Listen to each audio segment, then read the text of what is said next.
Hey guys, we're live. Welcome to our Cold War stream, and we're going to talk about things during the Cold War because maybe some of you know it, like some broad knowledge about it. Some of you may know the inner workings of it, but Charlie and I are going to work on it. We're going to work with you to talk about the Cold War and like all the most of the important events that happened within it. So I'm Jed. I'll be your streamer. I'll be your co-streamer today, and we have. Hi, my name is Charlie. I'm a sophomore in high school, and then I'll be working with Jed as well to do this lesson. Do we have the slides up? Nope. So if you can. Okay, can you attach the slides? Because for some reason, for me, it says that the slides are up.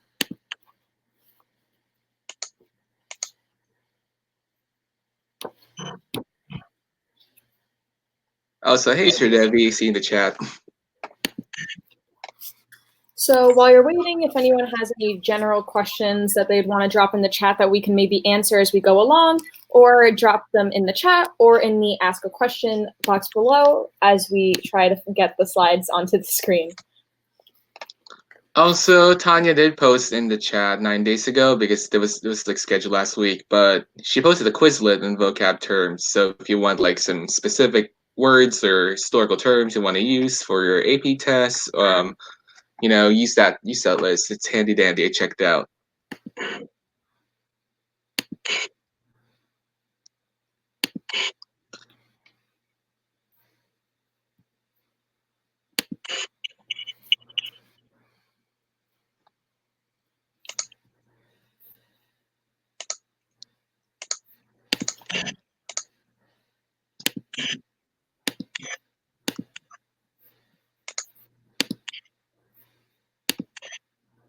Hey, King Dan. Also, it's not working. I can share mine. Yeah, can you share yours? I'm sorry. Yep. It says that they're presenting. No worries. Give me 1 second.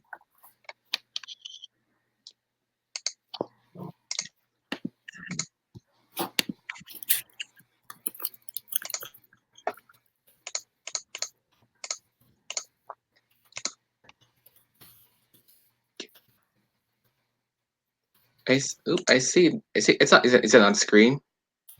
It's on the screen. Yeah. Can you focus me? There we go. So yeah. Sorry for that technical difficulty. But once again, Cold War today. So before we go into this lesson, if you could go on Twitter, Instagram, or YouTube and follow at Think Fiveable, any of our Fiveable accounts, be sure to do that. All right, so we're going to talk today about the Cold War, which is unfortunately not going to be a topic this year, but it's still important. If you want to especially if you want to in your conclusion paragraphs in your DBQ, if you want to connect it in some way to the Cold War moving forward or in the future, you can use this stream like as a resource. We're going to talk about like local events in Asia and Africa. So we're gonna focus on Sukarno, Indonesia, and in Ghana we have Nkrumah. And we're gonna look at the Cold War, some examples. We're gonna look at the effects of the Cold War. What was its impact to the globe? So we'll see some familiar names: Korean War, Sandinista in Nicaragua, and the Angolan Civil War. And then we're gonna also zoom in on the end of the Cold War. So what happens at the end? Because that's a really critical point. Because if you technically it took like a long time and like 40, 50 years and there was no one had a clue when it's going to end, but we're going to look at symbolic events that set in stone like the end of the Cold War and the ushering of the new era. Okay, so just contextualization so you can better understand the Cold War before we get into the actual events that we're going to describe later. So as Jed mentioned, the Cold War is not your typical war where it would last usually a shorter amount of time, something like World War I or World War II, which lasted on an average of 5-6 years. The Cold War is from 1947 to 1991, which is a little less than 50 years. So the Cold War, one thing they have to understand about the Cold War is that the Cold War is not one war. You have the Cold War, which is just a time of hostility, essentially. It's not the war that we think of with fighting and weaponry. It is, as King Dan of Denmark said, it's a proxy war. So it's mainly between the United States and their supporters, the Soviet Union and their supporters, and a bunch of proxy wars that happened. And essentially what a proxy war is when you start a war in another nation, but you don't directly participate in that war. So we're going to be going over some of the proxy wars later, as Jed mentioned earlier. So at the end of World War II, President Truman passes the Truman Doctrine, which is basically gives him the right to contain geopolitical expansion of communism. So when we're talking about geopolitical, we're talking about land, geography, and then with political, we're talking about politics and international relations. And eventually this ends in 1991 with the dissolution of the Soviet Union. Essentially, the Soviet Union breaks up into new independent nations that still exist to this day. And just so you know, just vocab, when we refer to the Eastern Bloc, we're talking about the communist nations. We're talking about the Soviet Union. We're talking about North Korea at this time. But when we talk about the Western Bloc, we're talking about the United States and democratic allies. The 1950s and late 1940s were definitely a time of communist paranoia in the United States, especially. We had the deaths of Julius and Ethel Rosenberg, who were imprisoned because they were assumed to be spying for the Soviet Union. And then we also have McCarthyism, which is this hostility and fear of communism in the United States that was caused by US Senator McCarthy. And he essentially, he believed he had the numbers of all the Communist Party members in the United States. And this caused a lot of hostility. People were fearing that they would lose their jobs or be sent to prison. And that's what McCarthyism is, period, in the 1950s. Next slide. All right, so now that we know what happened, so we know that, so keep it in mind that once again, it's about proxies. It's about like these, the US, Soviet Union, and their allies, respective allies, intervening in these areas. So now let's start with Indonesia. So if you remember, it was known as the Dutch East Indies back then. So you know they were like a direct colony of the Netherlands, and like any other, so there's a reason why this unit was technically coupled with decolonization, because at this time they were able to like the Indonesian people were able to wrestle independence from the Netherlands. So this is through the Partai Nasional Indonesia, which is like a movement or like a organization that's meant to facilitate all of this. And then we see the notable figure we have here is Sukarno, he was like a leader, was a president from like 1945 to 67. And if you're familiar with modern politics, you're probably wondering, that's longer than expected. Like the U.S. president's only for like 4 years, some presidents are like for 6 years. Why is he there for like 13 years? So he is actually a fervent opponent of imperialism. Once again, it all ties back to decolonization. He doesn't like foreign interference. He doesn't want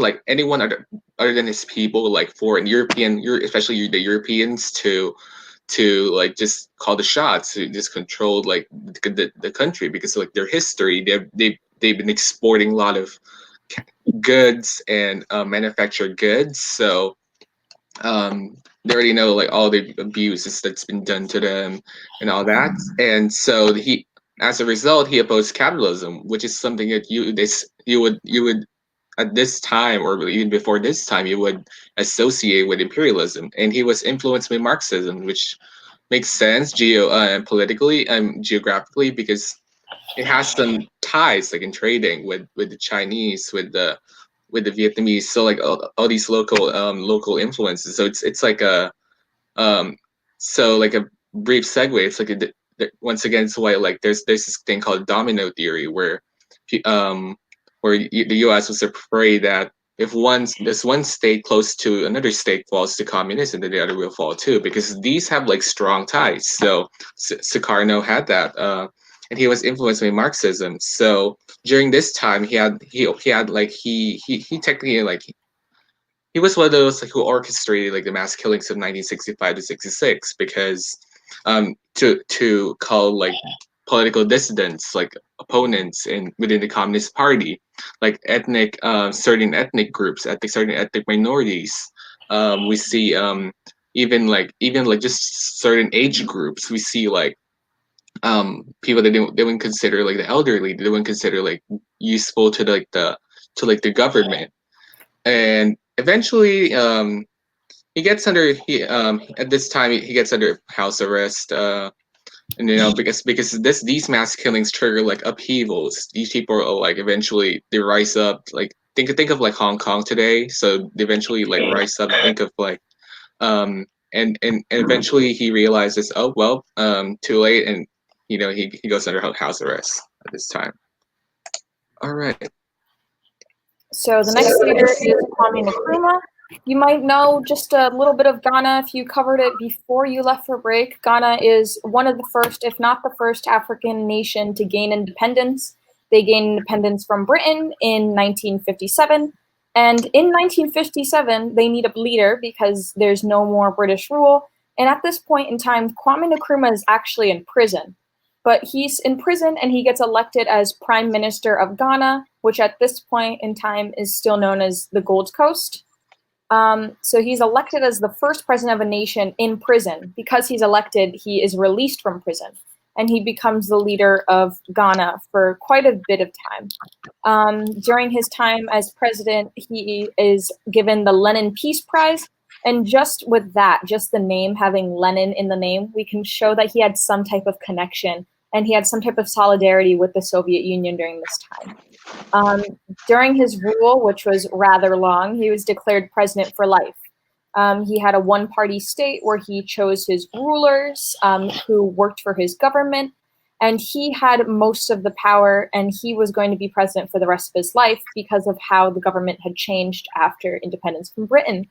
And eventually, the United States became involved in this. They overthrew him in a military coup by the CIA, and he was exiled to Guinea, which is another nation in Africa nearby, and he dies much later at a very old age, not a very old age, but a lot older after his rule in Romania, which if you know anything about Romania, Romania was a communist nation as well.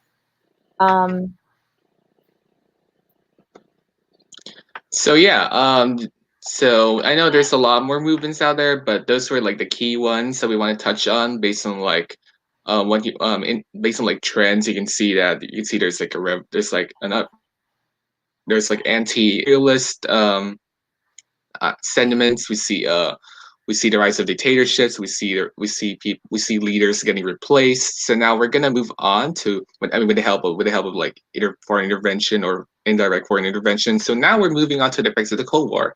So what really were is like political or social or economic causes. So let's take a look at it.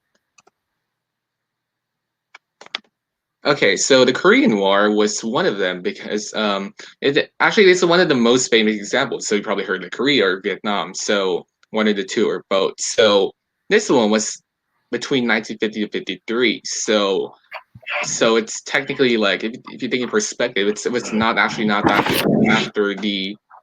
like World War II. Actually, so this actually started when like the North Korean, which is supported by China, invaded South Korea, and this just triggered like a split, like a mass conflict in the area. So we see South Korea, and we see the U.S. seeing this. They know that North Korea is allied with China and Russia, and they called to the UN that, hey, they're invading South Korea. That's totally wrong. Let's help them.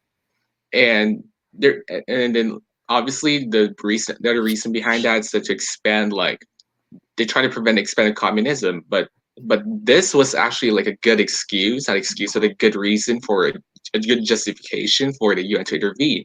Because the UN and the US is actually part of like this UN Security Council, like the 5 permanent members of this council with Russia. So China which they eventually like boycotted. So, but they usually what happens is that they veto each other. So the UN couldn't really do anything because you'd be wondering, these wars are happening, these independence movements across Asia and Africa are happening. Why is the UN not doing anything?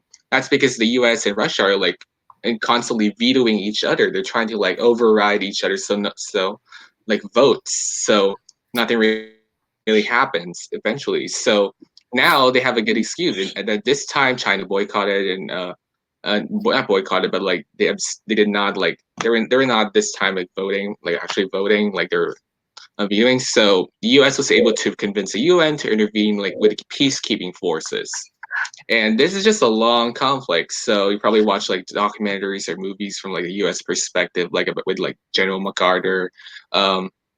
Eventually, though, it ends not definitely. So it's not like peace as we know today. There's still a 38 parallels. So we still see like a Korean armistice agreement. Armistice is not necessarily end of conflict. It's just like more of like an easy truce.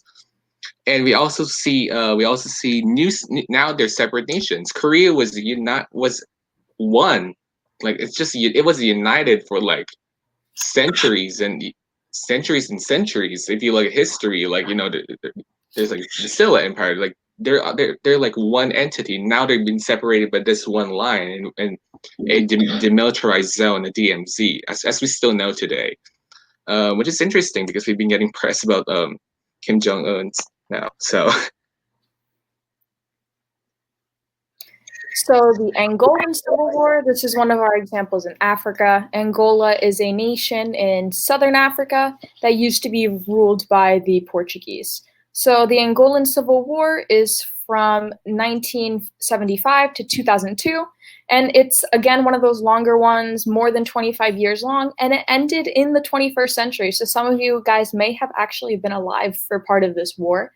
So the Angolan Civil War was a struggle between two guerrilla movements. In 1975, Angola had just gained independence from Portugal, and the rise of these two sides, one supported by the Soviet Union because they were communist, and one that was anti-communist. So we have the MLPLA, our first one, which is the communists, and then we have UNITA, which are the anti-communists.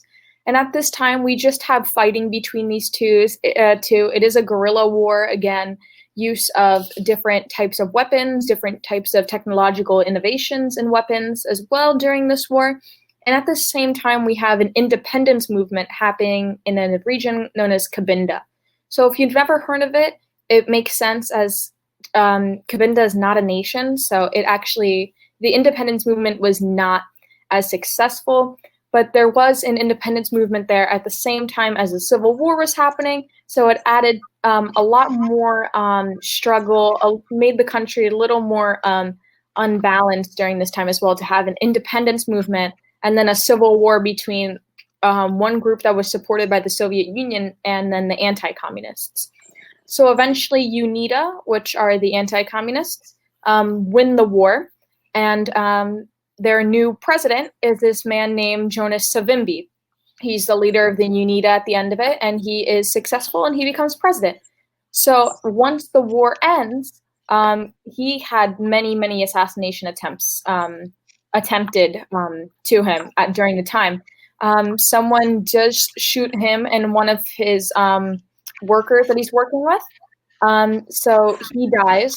So the presidency, this is 2002, reminder, goes to a new president, and his name's Antonio Dembo. But Antonio Dembo was also injured in the assassination as well, and he dies right after. So we've already gone from independence, then the next day, the next president is murdered, and then the person that's supposed to take over him is murdered. So then the presidency goes to a man named Paulo Lukamba, and because of this, there is still instability in Angola as well. It's a poor nation, has just been ravaged by violence and this lack of stability of power. And then I'm going to take the last slide so that we can have Jed do the one after that. So the Sandinista Contras conflict in Nicaragua. This is officially 1979 to 1990, but that is only how long the conflict lasted. The Sandinistas and the Contras have only been active from that time, but this really started with the Somoza dynasty in Nicaragua, and they came to power in the 1930s. So I'm just going to do a little bit of historical contextualization, just so we can go and flow from what happened in the 1930s and then go into 1979, 1990s. So if you don't know, Nicaragua, again, was a Spanish colony, gained independence, Latin American wars, which will be tested on the AP exam because that is before the 20th century. So at this point, Nicaragua is an independent nation, not really in the news as much because nothing's really happening at this point until around the 1930s. So at this point, Nicaragua has this man, and his name is Anastasio Somoza, and he is not leader. He is a highly ranked person in the Nicaraguan government, but he's not exactly leader. So the Antonio Somoza, he becomes leader, and you might wonder how did he become leader? Was there an election? So there wasn't an election, and this was a completely unconstitutional way of becoming leader. And it later leads to, as you see in the second bullet, the Somoza dynasty. So Anastasio Somoza goes to Augusto Sandino, and Augusto Sandino is one of the highest military leaders in Nicaragua at the time, and he murders him.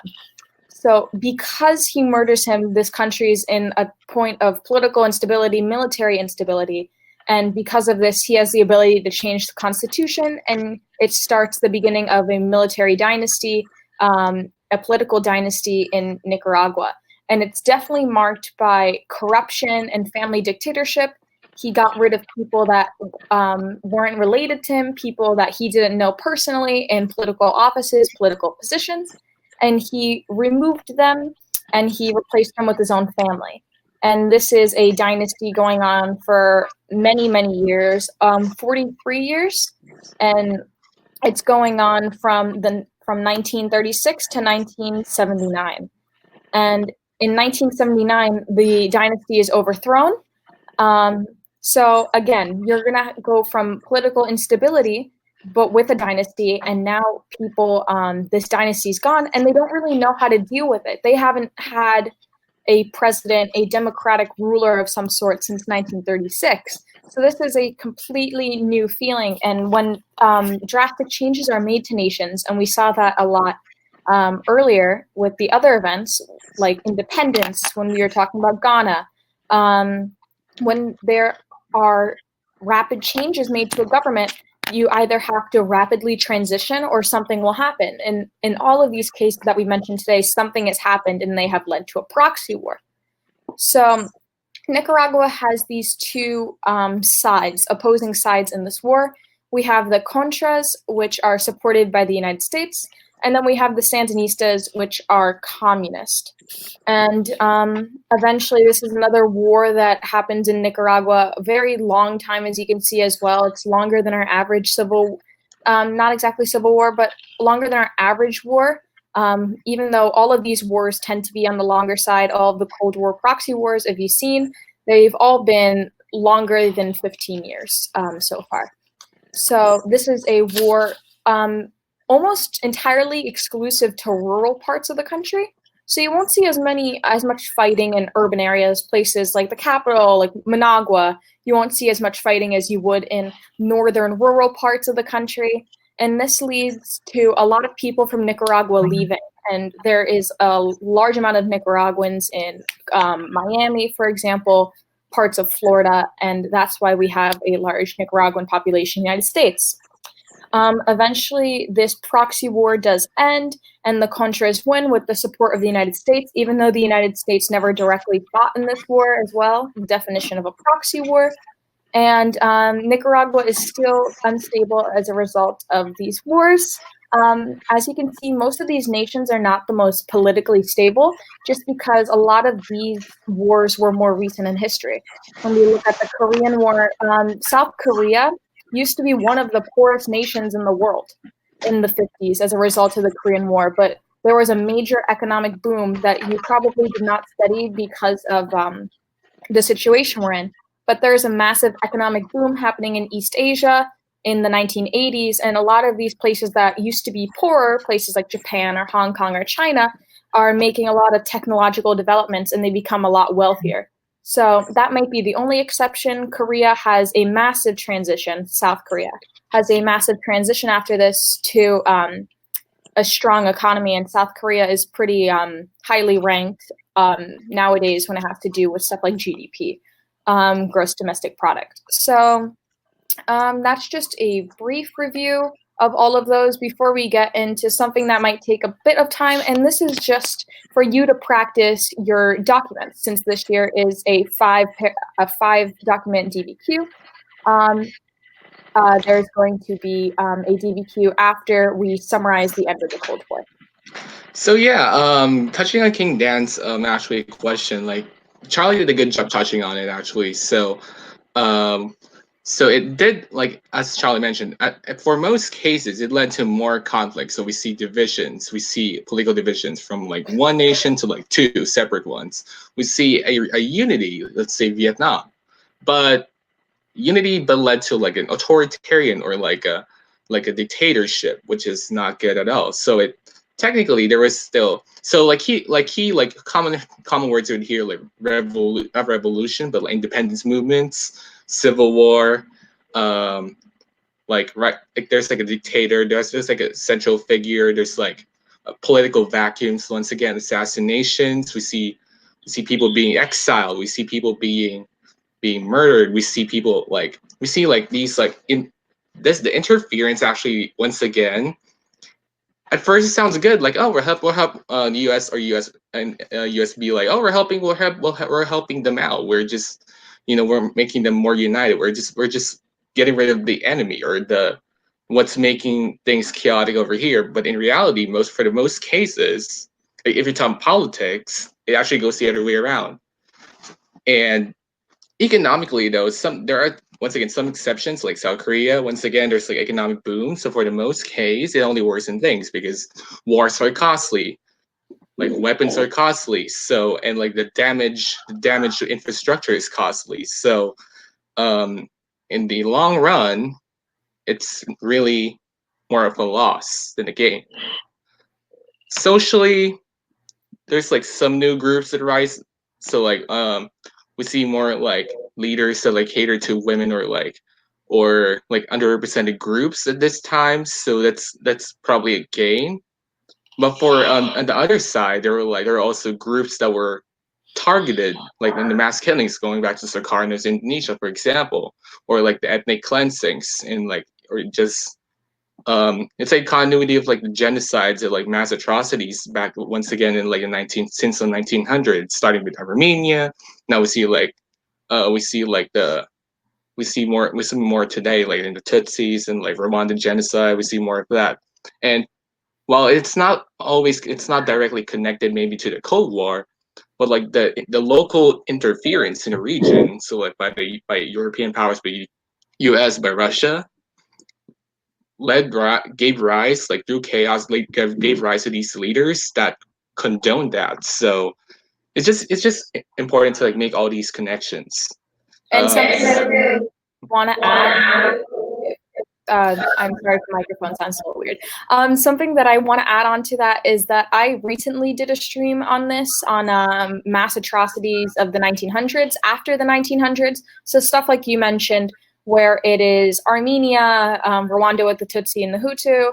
And I also chose two events that were caused by the Soviets. So we talked about deportation in the Soviet Union, and we talked about Holodomor, or Ukrainian starvation.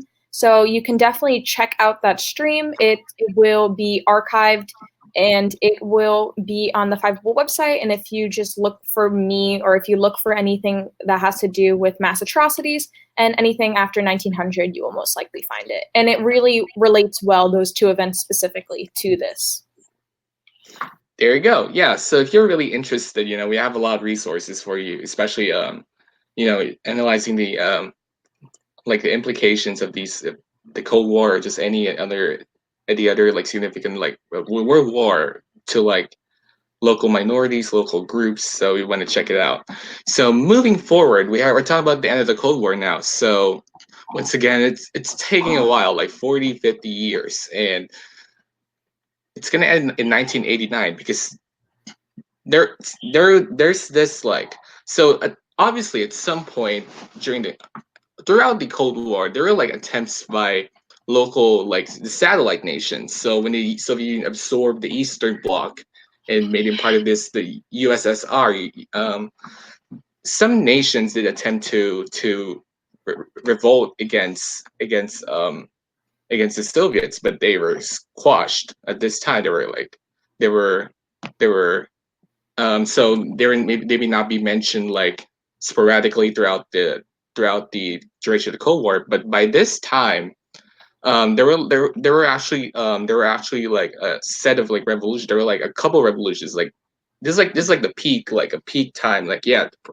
Prague Spring. Yes, one of them is the Prague Spring, 1968. So you can tell like 1968, 1970s, 75s, like they come every other year. So, but this was like a peak of like revolutions. 1989, we see them in especially in Eastern Europe. At first, we see like the Velvet Revolution, which was actually a peaceful one because we see this trend because of like the shift in leadership. So we know that Stalin does not live forever. So we see Brezhnev, we see Khrushchev. So and these leaders actually tried to like usher away from like conventional Stalin like politics. Like they're trying to do like programs like de-Stalinization, where they probably opened a bit of trade, or like a truce, not necessarily a truce, but like some deals with the U.S., which is which are smart moves because you gotta this has to stop at some point with and the best way to do it is just talk to your direct opponents. So in the U.S. side, we have Kennedy, we have Kennedy, we have Johnson, we have these presidents that are willing to negotiate. Some deals do make it, some deals don't. So let's, for example, like um, Eisenhower's like Eisenhower tried to make a deal where they tried. He asked the Soviets, tell me about your weapons, tell me about your military, like all about your military. I'll tell you about mine. That failed. But there are also some treaties like SALT, but it's like a military treaty. They were talking about like less like imposing less imposing of like these like forced like obedience and like these in these Eastern Bloc countries, or like we see some deals that make it, we see some deals that don't, basically.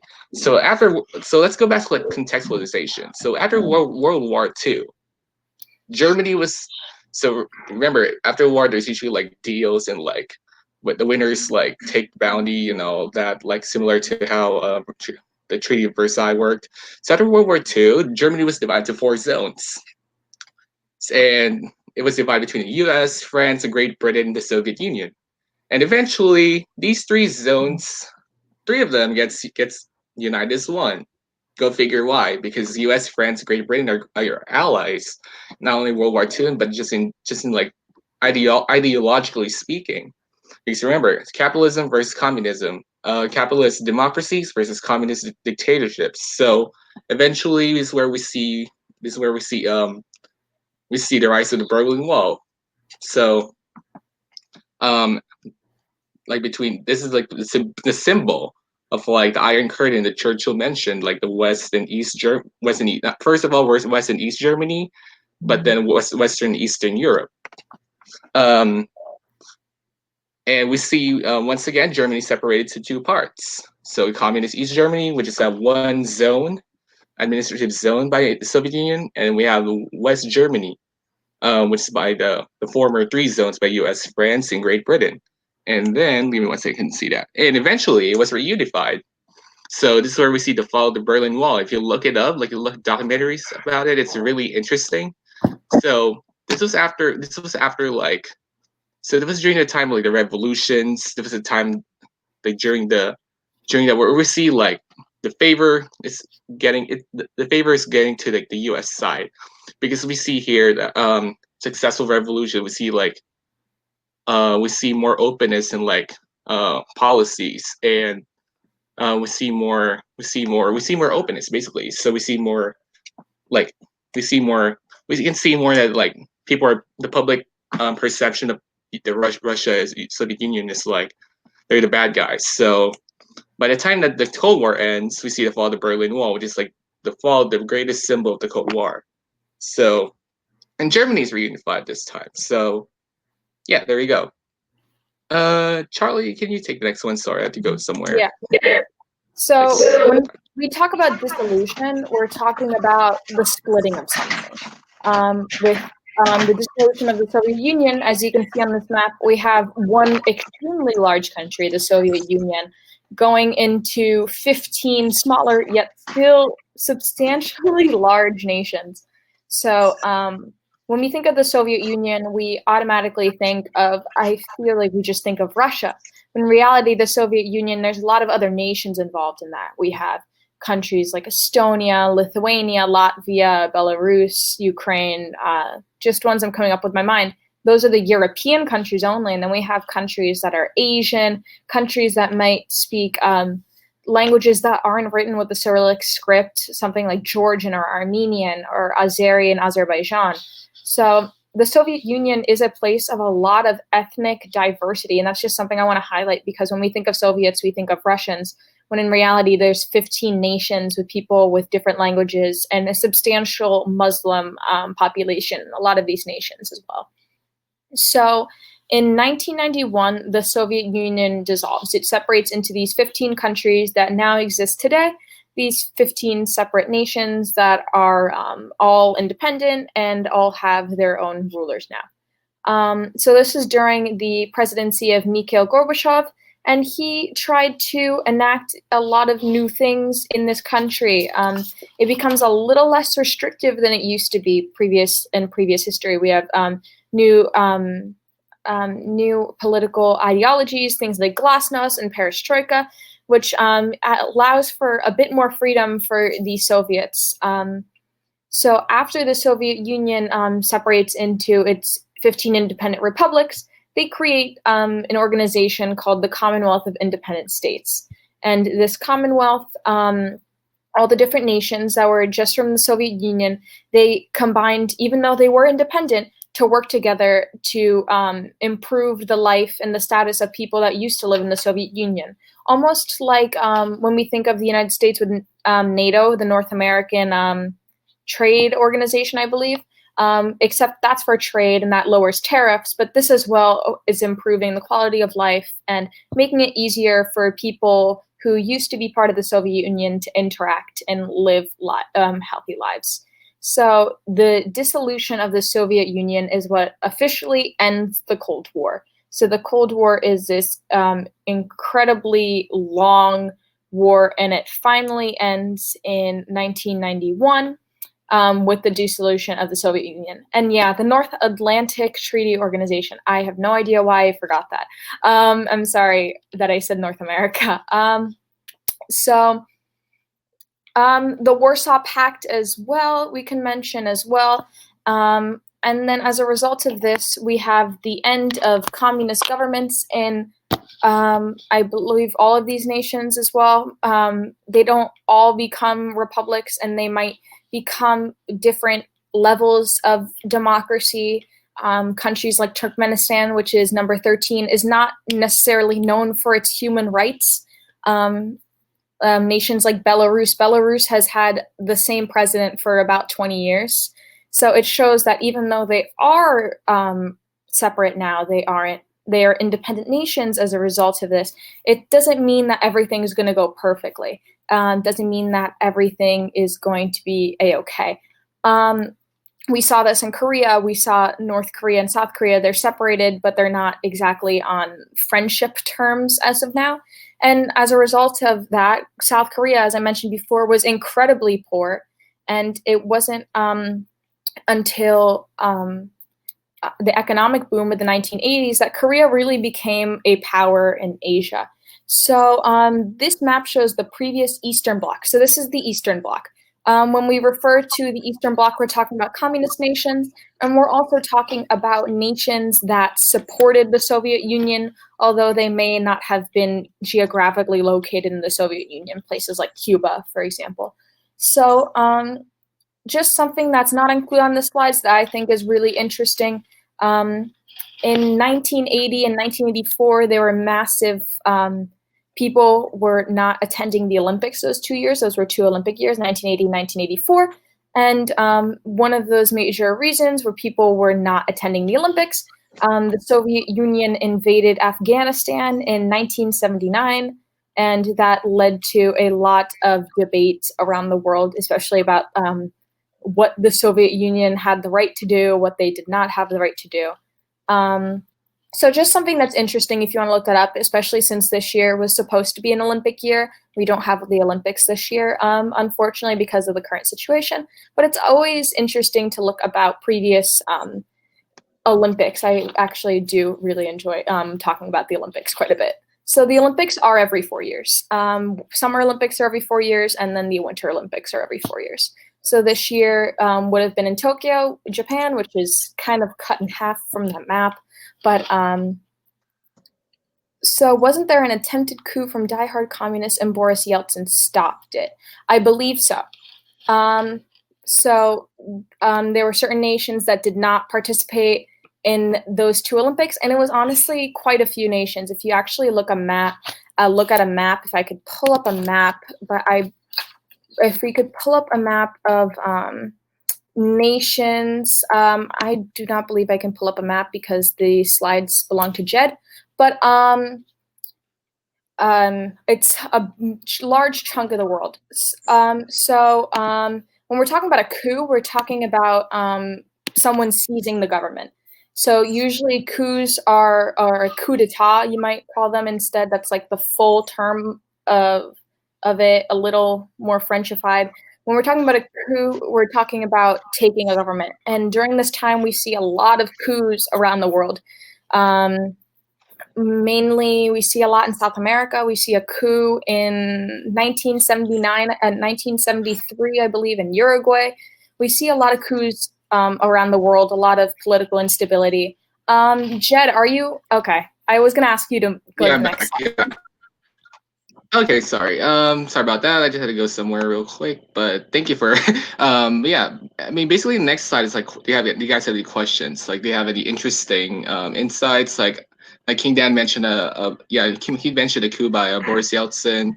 So, if you guys have any questions or any ideas, if you want like examples to connect to like this year's AP test, or you want to like just general information, I'll give you like in a couple minutes for that. Okay, so just as people are going in for questions, I was just going to talk a little bit about the 1980 Olympics.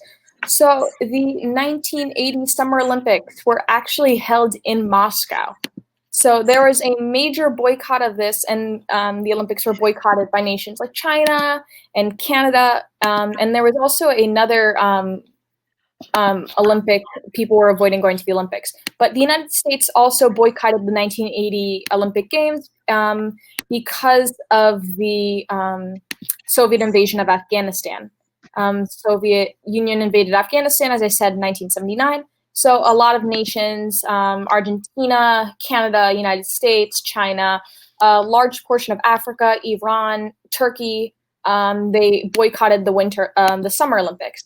And then as a result of that, the Soviet Union and their allies, places like the Soviet Union, Mongolia, Iran again, Cuba, Angola, as we mentioned before, they boycott the 1984 Olympics, which are held in Los Angeles. So as a result of they aren't going to the 1980 Olympics, then they don't go to the Olympics the next year.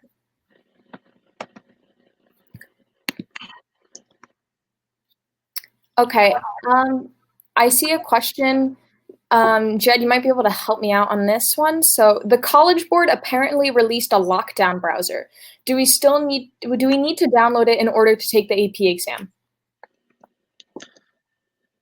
So I'm looking at I don't remember if it's like publicly announced already, but like I think I'm looking at the link right now. But I know I'm pretty sure like aren't like lockdown browsers supposed to like I think yeah, it says here that like so it's telling you. I wish I could share my screen, but I'll just paste it. But I'll just paste it in the chat. But basically, it says that you won't need the lockdown browser your device. So I'm assuming you can just access the website, and they may have their lockdown browser, but you don't need to download it. Let's let me paste it in the chat. So anyone has any questions about the exam, feel free to ask, because there's so many changes to the exam, and we might be able to help you just because we've been trying to figure out what's going on in this exam too, because we're AP students, like you're AP students. So we can kind of give you our insight about what's going on.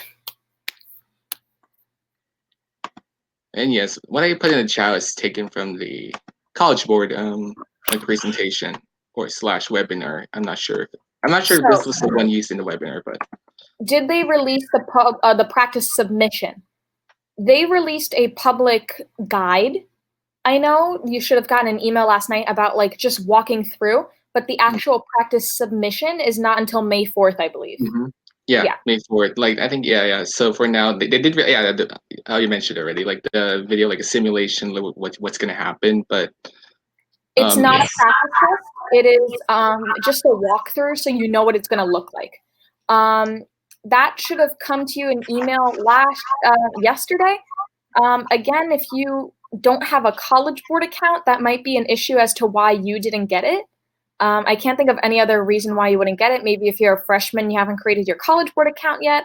I would create the College Board account now just because we're 2-3 weeks away from the exam. But there's no practice test. So even when the walkthrough comes on May 4th, it's not an exact practice test. It's just a simulation that's a little more specific, but it's still not AP World walkthrough. It's going to be an AP Humanities, since, you know, the APUSH are doing a DBQ as well. AP Euro are doing a DBQ as well. So it's just going to be made for all of those courses that are doing a DBQ, not just AP World. Although you want like practice, maybe like part of the practice is in AP classroom, but focus on if you know you can ask your teacher. This is what I did for my teacher. Like reach out. Like there is some like good prompts to practice on or some documents to practice on. So you know you can collaborate with your teacher. You know, yeah. So moving forward, so we have look at time. We're gonna do like just one. This time we're gonna do one HIPP analysis. So if you remember from previous streams, once again, or HIPP, it's a skill we use to analyze documents, and I'm pretty sure y'all here you're on the right pace. You're familiar with it, but just while we're doing this, you can read right now, but like just for recap for those who wants a refresher, historical context, what's going on, audience or cap. Oh yeah, I've heard cap before, but I'll see context. But I intended the audience, who is the piece meant to, what of the piece is POV, whose opinion perspective is it representing, purpose, why is this written, outside evidence, that's more of like an option, not you know do it twice to get the maximum number of points, but like what's not mentioned in documents. And I know a lot of people like miss the point. We're talking about events that were not even referenced in the what do you call it, in the document, whether it be on the caption or in the document itself. So make sure, because otherwise if you're talking about that event that they mentioned, it's just context. But if you want outside evidence, think outside that bubble. Yeah, and you can always use outside evidence. That's just like outside evidence is a decent amount of points. So I'd always use outside evidence. Me personally, I learned HAPPY, which is essentially the same exact thing. You're looking for the same exact things. One of the things I always like to do when I do a document analysis, and I don't know if you mentioned it, is to try and find a bias if possible. That's usually how I like to get in my document analysis, because usually in the headings, I can easily find something that would make the person biased. And in this one, I can kind of see already something that could make it a little biased. So you don't have to do all of these letters on an AP exam. Don't be stressed that you have to find every single one. You want to get as many as you can. but like don't freak out about it.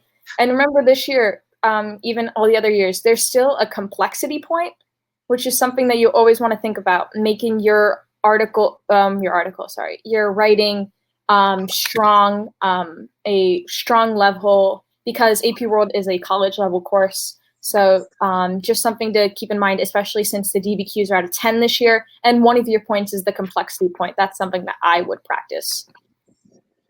Also, shout out to everyone who so if you go to community.fireball.me, we have like practice prompts. So I uploaded a lot once for the previous Q&A session. So if you replied to that, thank you. Shout out to you.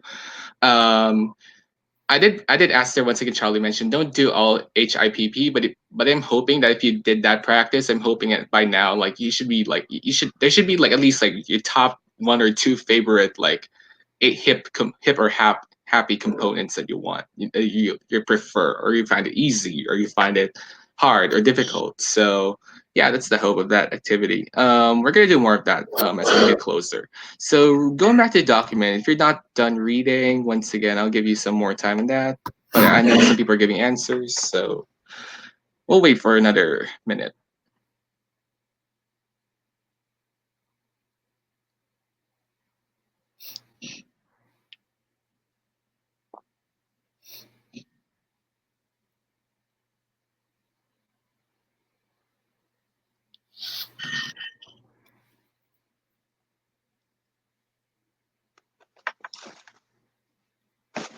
But yeah, adding on to the bias part, like for me, I usually look at.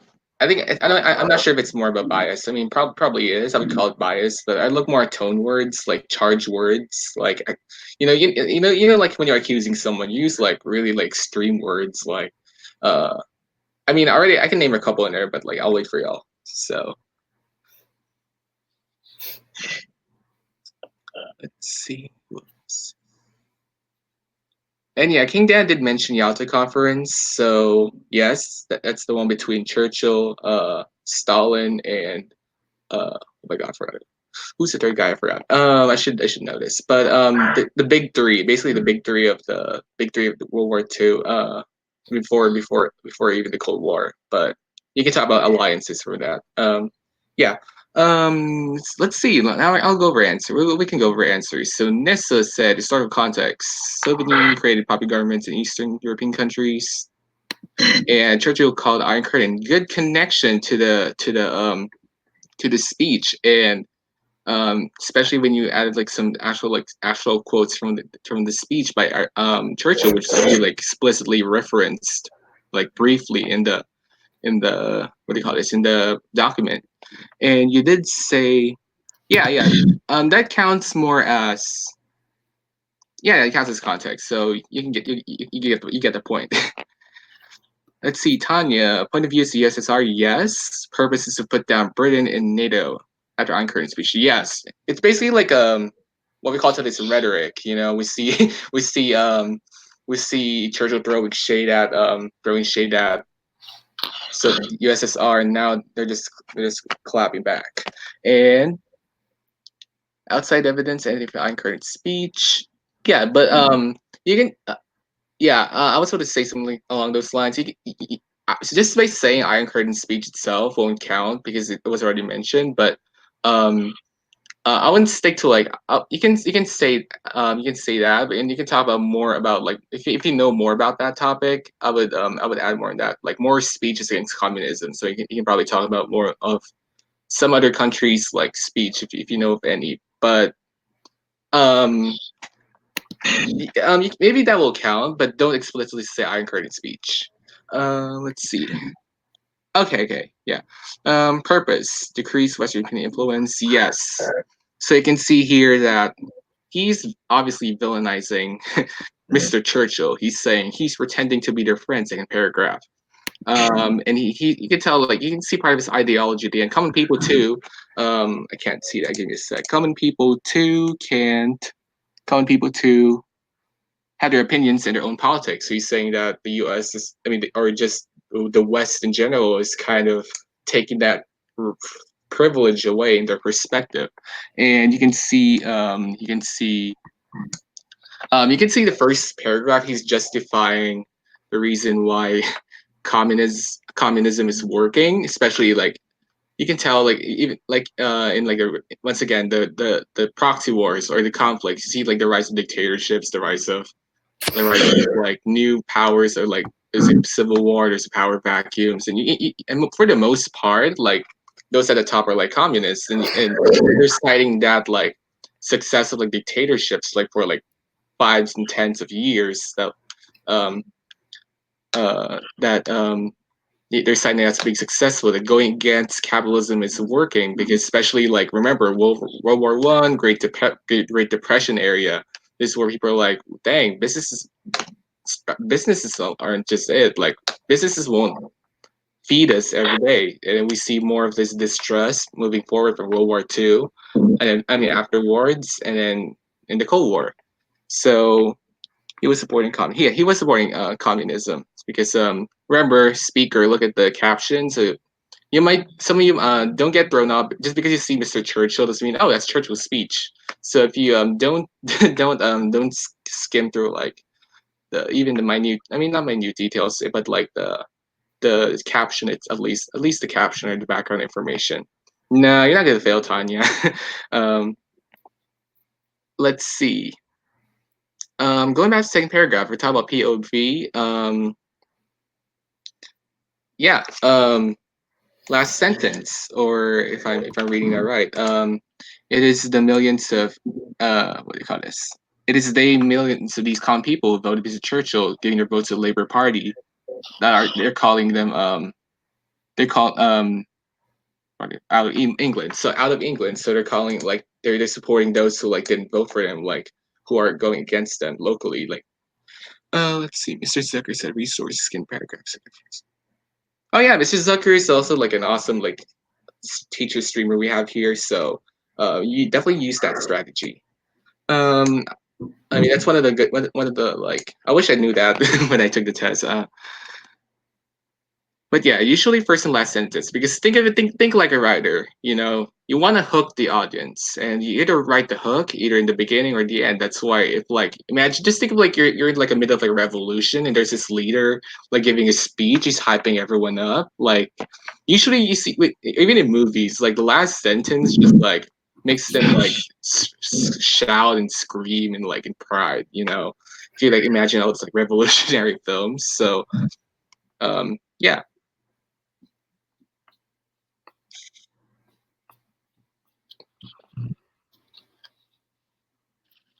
You're getting it. So, I think did someone touch on audience? Let me look. Someone did touch on context, POV, purpose. Oh yeah, someone did. Yeah, USSR. Yeah, Nipes. And yeah, you can do outside evidence for Yalta conference. Yeah, so you guys are nailing it. So, last call for questions. And before we go. Yeah, the last person is FDR. FDR. Wait, was it FDR? Yeah. Yeah. No, I didn't. He didn't die yet. I did say like you, Stalin. Yeah, Stalin, Churchill, FDR. Sure. Oh, yeah, FDR. Oh my gosh. Yeah, because I was like, who am I forgetting? So thank you, Nisa. Both extra credit for that. Oh yeah, quick plug too, Fireball Olympics. So if you don't have a team, you know, usually go to our we have a Discord, or we have like a just hop in our Fireball posts. But AP Olympics is coming. Earn points. There's actual prizes. Laptop. There's like a laptop. There's like food deliveries to your school, and not school, but like home or your team. Like actual money. Oh, go for that laptop. Yeah, I think top 3 teams. There's like a top certain number of people, individual scores, I think, and I think there's also for schools, but there's like different competitions. But check it out.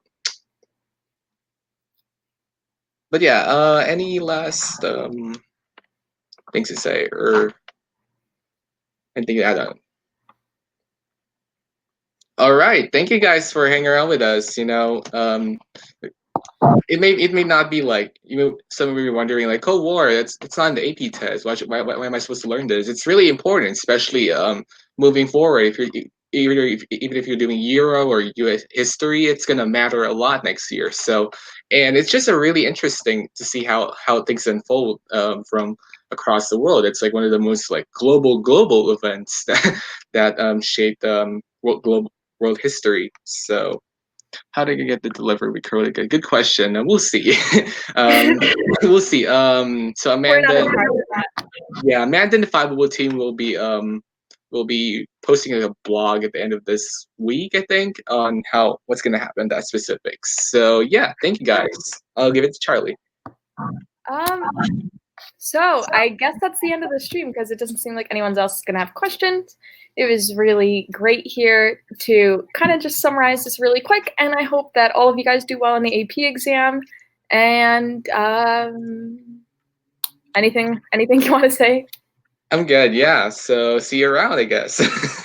Bye. Bye.